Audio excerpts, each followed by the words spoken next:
হ্যাঁ। এক্সিলেন্ট পুঁটি ভাই, হুম। দেশি পুঁটি, এটাও স্বাদ।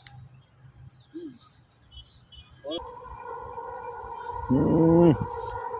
হ্যাঁ ঠিক আছে। অনেক বড় দেশি পুঁটি ভাই, অনেক কষ্ট করে অনেক। রোজা রেখে অনেক কষ্ট করে পুঁটিগুলো মারতেছি ভাই। দেশি পুঁটি ভালো লাগে, মাছ ধরে ভালো লাগে। মাছ ধরা আমার অভ্যাস, পেশা। সারাদিন রোজা রাখি, শখ, মাছ ধরা একটা শখ। অনেক শখের মানুষ আমরা।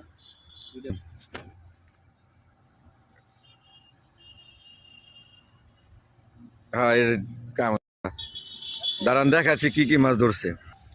এই হচ্ছে পান্না ভাই, দেখেন কতগুলো পুঁটি মাছ ধরছে, দেখেন